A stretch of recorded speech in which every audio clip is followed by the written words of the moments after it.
Chelsea Duperon is being sentenced today for the death of her 8-year-old daughter. Yeah, little Lyla. The police responded to the Duperon home where they found the little girl unresponsive in her bed wearing a diaper. She was rushed to the hospital where she later died. She was just 8 years old, bright, full of laughter, and utterly defenseless.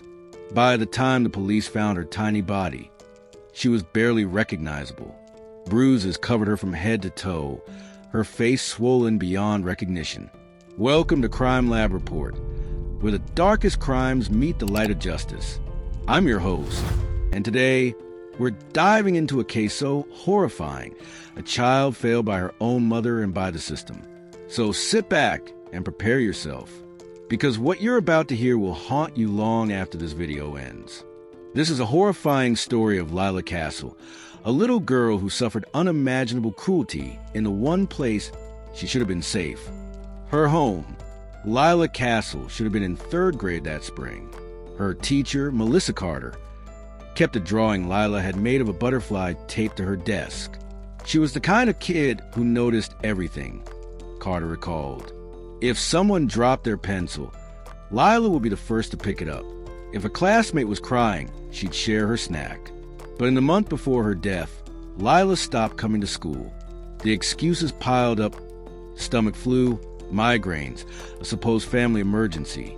When the school counselor called to check in, Chelsea sounded cheerful. "Lyla's fine," she said, just a little shy about coming back. In reality, Lyla was locked in her bedroom, nursing 3 broken ribs and a concussion. Neighbors noticed the changes too. The once chatty little girl who played hopscotch on the sidewalk became a ghost. Frank Mercer, who lived next door, remembered hearing screams one night in February. Not like a kid throwing a tantrum, he told police. This was different. It sounded animal. When he knocked on the door, Chelsea answered with a smile. Behind her, Lyla stood trembling, her right eye swollen shut. The autopsy told the real story. Lyla had been beaten repeatedly over months. Her ribs had been broken and healed, then broken again. Burns on her palms matched the pattern of a stove burner. The final blows, delivered with something heavy like a boot, had crushed her liver and ruptured her spleen. She bled to death internally, in terrible pain, while her mother watched TV in the next room. Chelsea's internet search history revealed the truth she tried to hide.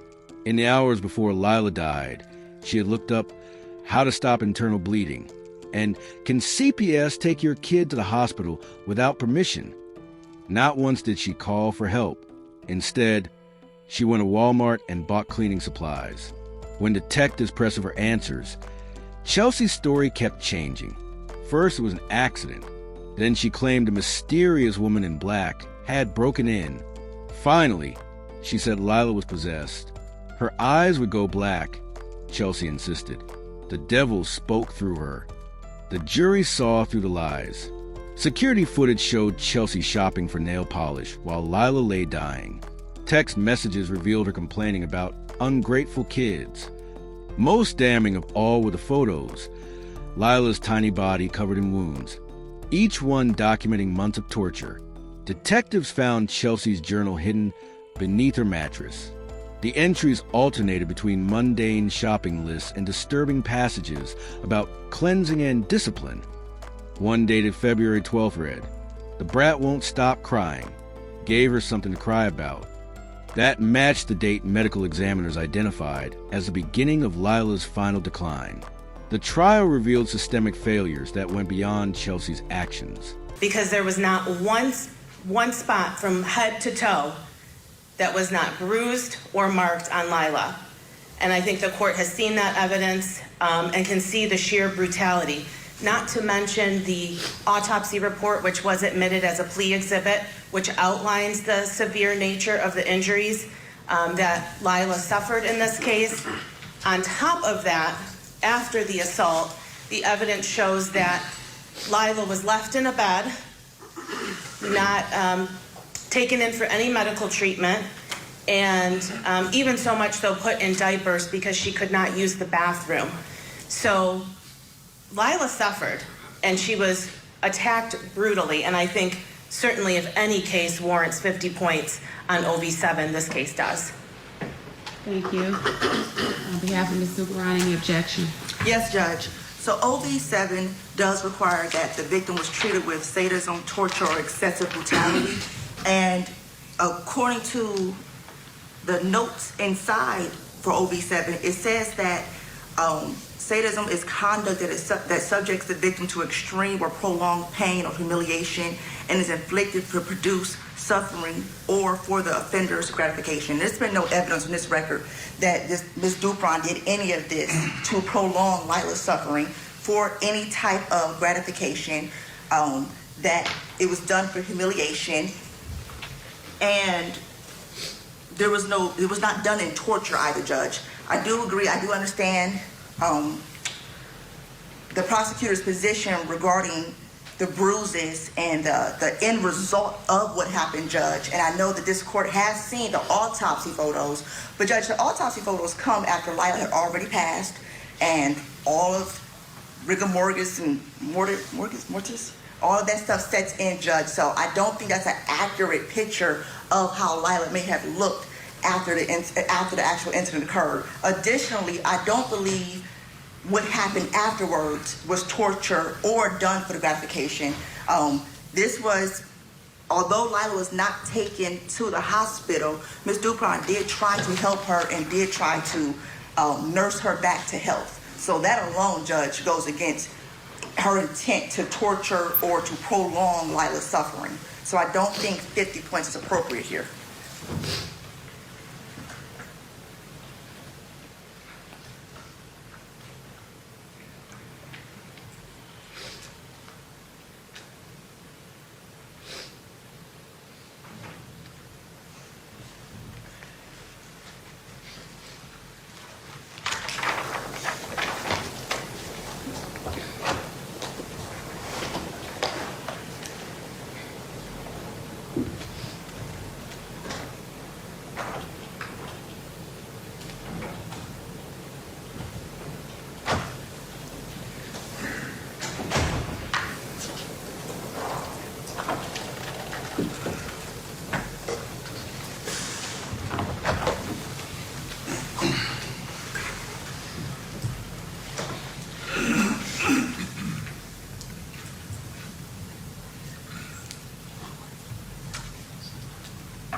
All right, this court finds that Lyla was certainly tortured.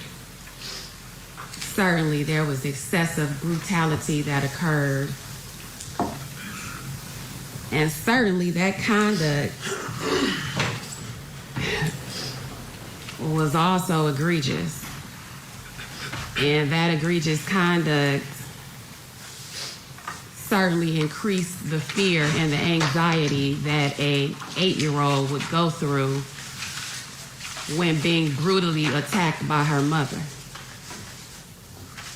And the court, the parties are right, the court has had the unfortunate opportunity to review the autopsy photos, which, if there was a word that surpassed brutal or egregious, that would be the word what the court had to review.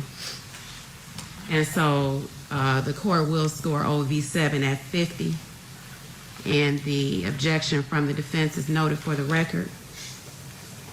Any other additions to the offense variables on behalf of the people?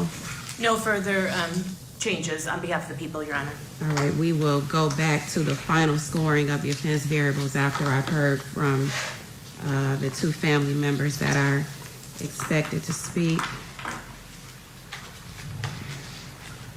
And we can have those individuals to speak at this time. They'll speak from the witness stand. Yes, Your Honor, and I just wanted to ensure the people provided some letters to defense and this court from a Lyla Cassel, Amanda Dalton, Joshua Cassel, Terry Cassel, Kimberly Moore, and Jessica Cornelia. They were letters expressing how this, the loss of Lyla has affected them, and I just wanted to make sure the court was in receipt of those. Yes, I have. Thank you. Court is in receipt. Thank you, Your Honor. And there's going to be two people speaking today. First is going to be Terry Cassel. She is the paternal grandmother of Lyla. And then Elizabeth Duperon, who is the aunt of Chelsea Duperon. So would you like them both to come up at the same time? No, one at a time. Straight in, right in front of the computer. Not this one, I mean the one up there. Up the ramp. See? Oh, Yep. Sorry about that. All right, state your name, ma'am. Okay, you can have a seat. You can begin when you're ready. There's some tissue there also if you need it.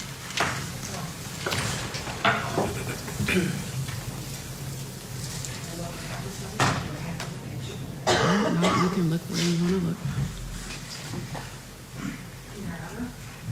Thank you for allowing me to speak in the courtroom today. My name is Lyla Cassel. I am the grandmother of Lyla Cassel, our firstborn grandchild. She was beautiful and innocent and so sweet. She was taken from us not once, but twice. And then forever.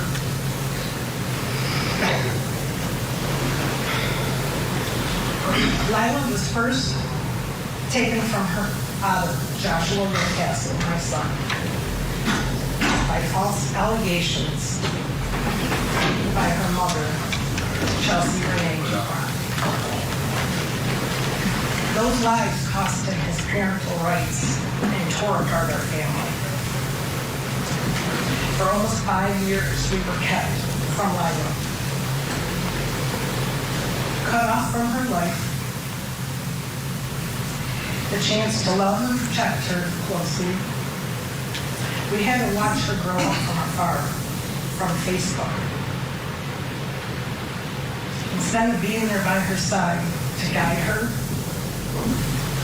through her life's ups and downs. But through it all, we never gave up faith that one day Lyla would grow up and learn the truth, and that she would return back to us when we could finally tell her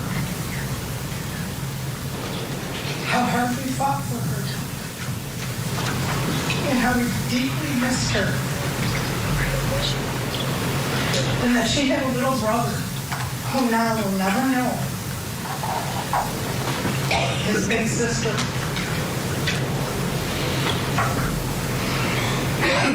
We'll never know how kind and loving she was, because she always wore a smile. And she was a peacemaker in every situation. Lyla would never hurt or harm anyone. She was always so helpful and eager to lend a hand to anybody who needed it. And that was just her spirit. She was such a beautiful soul. And we miss her all, every day, of all of our lives. But Lyla didn't leave this world in peace. She was taken by the very evil that is inside her mother, Chelsea Duperon. Her lie is now fully revealed. Not only devastated our family, but in her selfishness, she also tore apart hers as well. Her own mother, her own father, her sister, her aunt, her nieces, her nephews.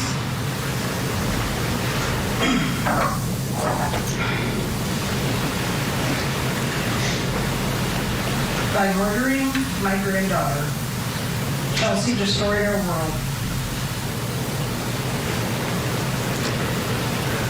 All of her relatives that I named are now grieved and unmanageable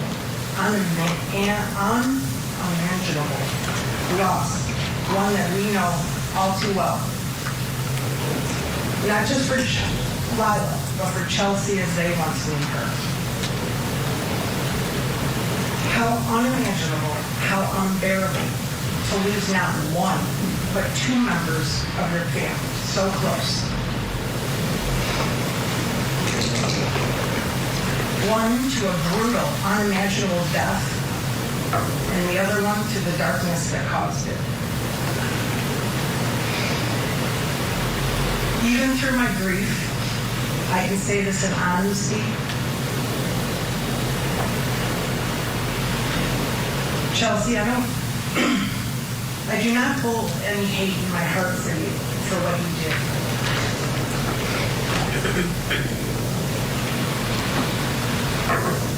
To do so would be to carry the same darkness that you had in your heart. And I will not allow my soul to have any room for any of that. But I do hold righteous anger and a deep, unshakable need for justice for my granddaughter, Lyla.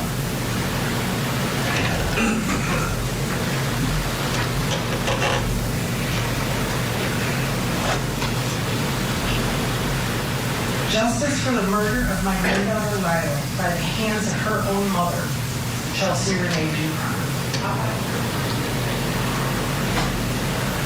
The Bible says an eye for an eye, but since Michigan does not have a death penalty, I ask that justice be served in the strongest way the law allows.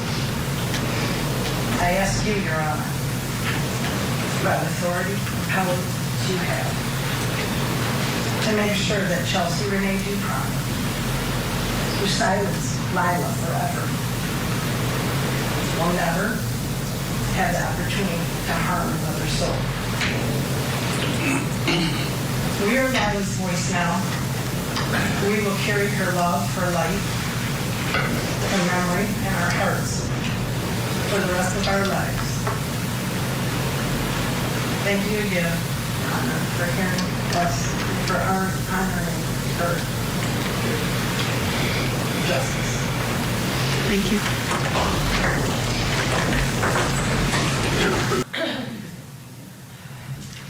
Yes, Your Honor.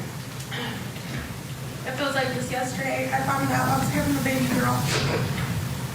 I remember lying in bed holding my belly and asking, what do you think about the name Lyla? And I felt two little kicks in response, and right then as I cried happy tears that my new best friend's name was Lyla.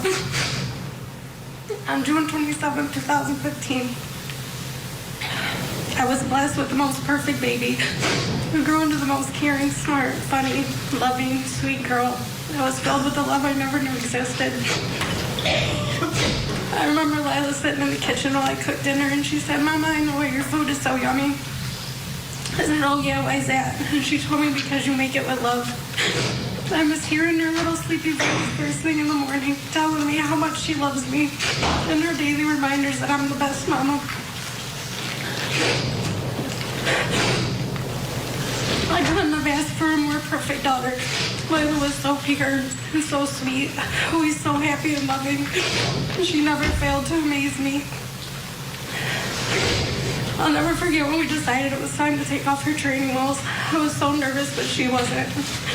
She hopped right on her bike and immediately took off. She was a pro on the first try. I couldn't believe it. I loved watching Garfield and SpongeBob. She loved our cat, Kit Kat, and our dog, Sheba. But most of all, she loved her family and friends. Her most favorite memories were definitely with cousins, Nana, Papa, Aunt Nene, and Bub. I will never understand why this tragedy has become our reality. Such a devastating loss of the most beautiful life. Rest in peace, baby girl. Until we meet again, I love you always and forever.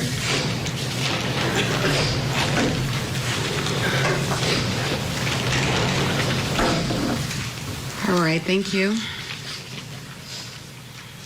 Going back to the request to score OV5 at 15.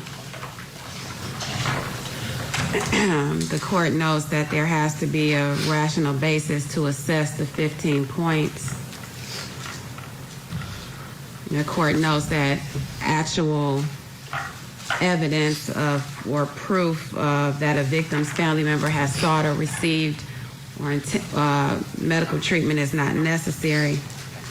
But having gone back and looked at the letters that were submitted and looking at the language of those letters, they include phrases such as, "We're not only burdened by grief." The fact that there's one side of the family who had to learn of Lyla's death from social media, online posts, and from other friends and family members seeing these things on social media.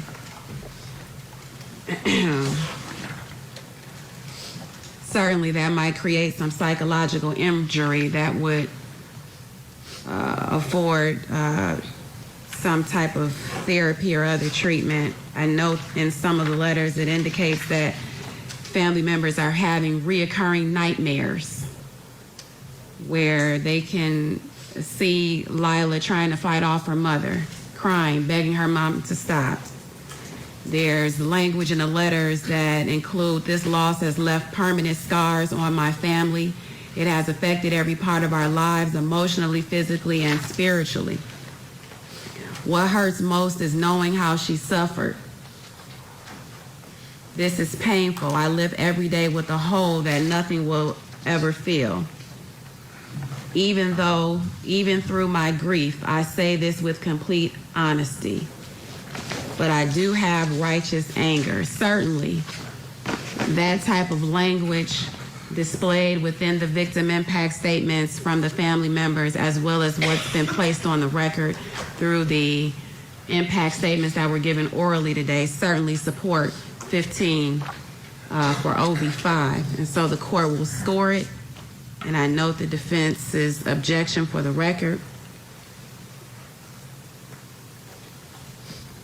If my math is correct, that would make the total OVs 125. That's correct, Your Honor. Does that change the OV level? It does. It changes it to a level 3. And it changes the sentencing guideline range to? 180 to 300 to life.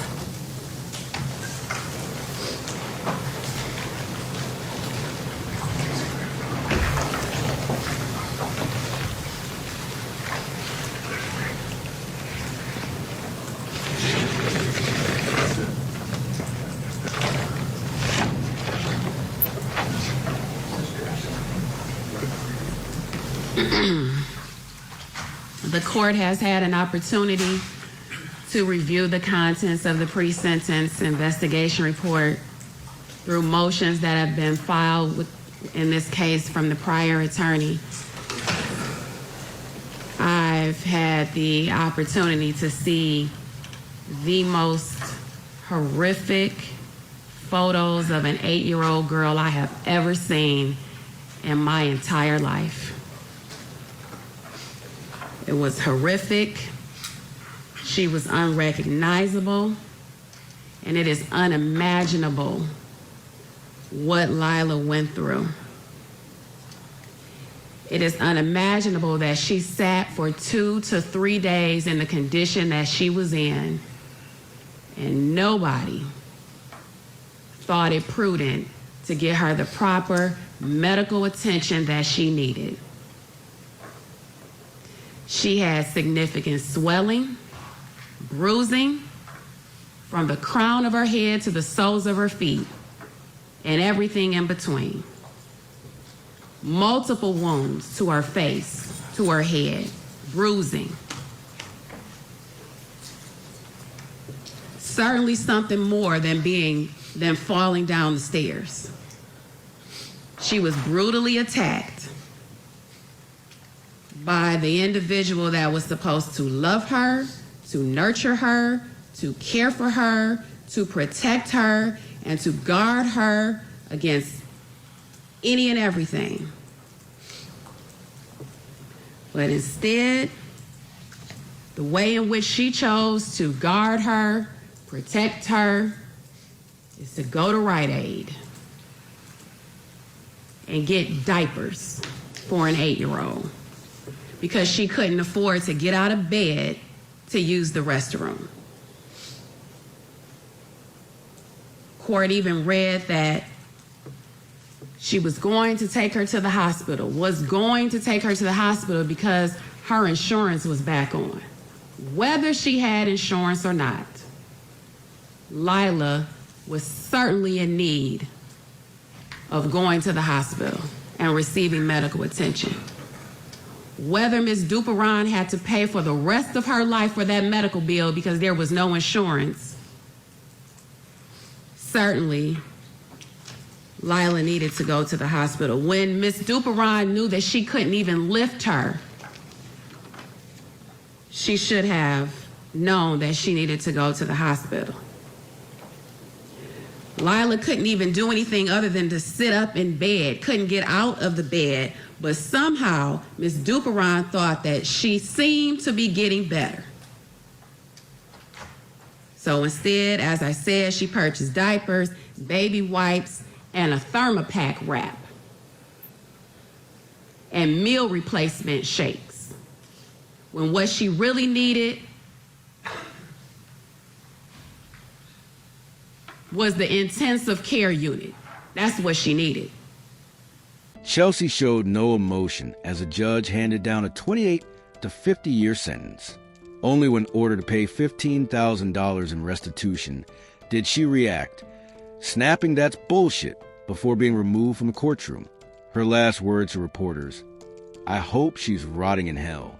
But the real tragedy extended beyond the courtroom. Lyla's classmates underwent months of therapy.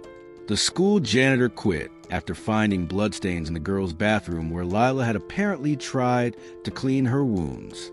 A CPS supervisor transferred to another department, leaving behind a caseload of 147 other at-risk children. The most haunting question remains unanswered. How many people could have intervened? The grocery clerk who noticed Lyla flinch at loud noises. The librarian who saw Chelsea jerk Lyla's arm hard enough to dislocate it. The neighbor who heard screams but didn't want to get involved. Lyla's grave in Grand Lawn Cemetery remains unvisited. Chelsea never requested permission to attend the burial. The headstone, paid for by victims' funds, bears a simple inscription, "Loved by strangers." Tonight, as you tuck your children into bed, consider this. There are more Lylas out there. Children hiding bruises under long sleeves. Kids who've learned not to cry out. Their suffering continues in the silence we allow to persist. Rest gently, Lyla. The world failed you, but we won't forget.